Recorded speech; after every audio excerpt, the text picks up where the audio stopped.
I'm 𝘍𝘗𝘂𝘍. I'm doing a first year's master's program in 𝘒𝘂𝘍 𝘍𝘂𝘍, which is an IDIL Master Program. And currently I'm doing an internship in the 𝘍𝘗𝘂 labs under the supervision of Ignacio 𝘍𝑇𝑟. And the subject I'm studying is molecular epidemiology of ℵPV16. I'm Ignacio 𝘍𝑇𝑟. I'm a researcher for the French CNRS at the 𝘍𝘗𝘂 laboratory. I'm a biochemist by training, then drifted onto evolution, studying among others the oncogenicity of certain viruses, so how certain viruses cause cancer. And then Ieva's internship has to do with these viruses causing essentially cervical cancer. I started looking into master's programs, and I did it for both master's programs abroad, for example, Denmark, Netherlands, UK, and as well in France. France part was fairly scary because, as far as I've heard until then, French universities mostly only teach in French. But once I saw the IDIL program in Montpellier, I really thought that it spoke to me because it was fully in English. It was a lot of transversal units and classes, which means that I would get a chance to interact with people from different pathways.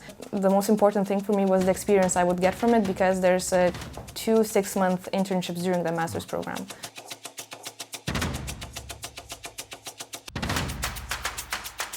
So for international IDIL students, I would say just to take the leap of faith, go for it. It is a very good opportunity to basically involve yourself in a very international environment, have a lot of new experiences. It might be initially scary just because of the language barrier. There's basically nothing that people can't overcome, and honestly, I feel like I matured during this experience.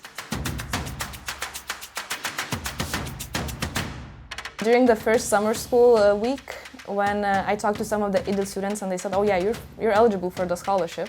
You didn't have to have a part-time job and I could just fully focus on my studies.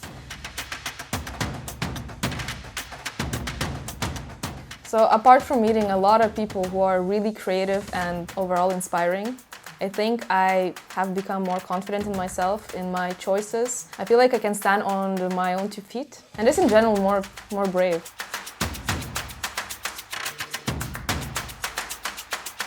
So my internship subject focuses on human papillomavirus ecology, evolution, and epidemiology. So the point of this is now I'm gonna be very bioinformatics focused, and I'm gonna analyze NCBI extracted data from a GenBank, all the metadata that is available on ℵPV16, and try to correlate what is the association between ℵPV16 different sublineages and lineages and the associated disease phenotype.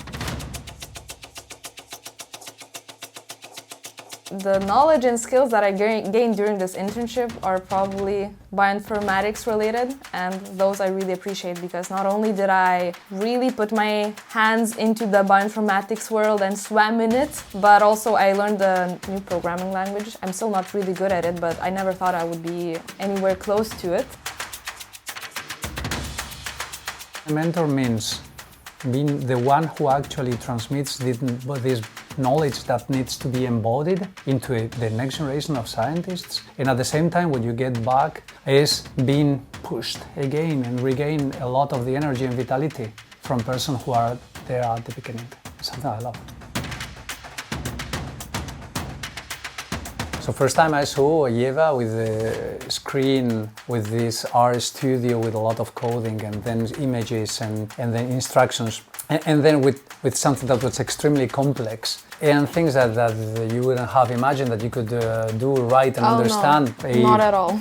Some weeks ago. So this is when you say, hey, this is, so I mean, do you see this? I mean, you can be proud of that. Well, of course I am. And then with this very blunt self-assurance of Scandinavians and Balticans, which is something that you're not used, we all would have taken, well, yeah, no, it's true. No, of course I am about this. But it comes to this character that we enjoy very much in the lab. I mean, I remember this was an amazing moment. Yeah. Well, I think structure is broad and rich. I think that this basic training in this research toolbox which is transdisciplinary, and it serves as a basis to make knowledge and allow to solve problems, is the way to bring new minds to the transdisciplinary world that is the only one that you will know anyway.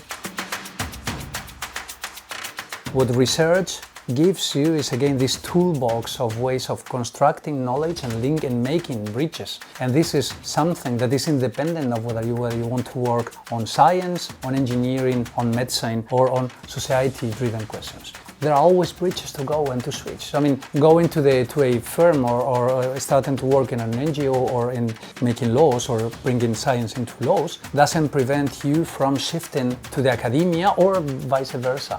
And this is something that we need to learn, so that I need to learn how to transmit it to you.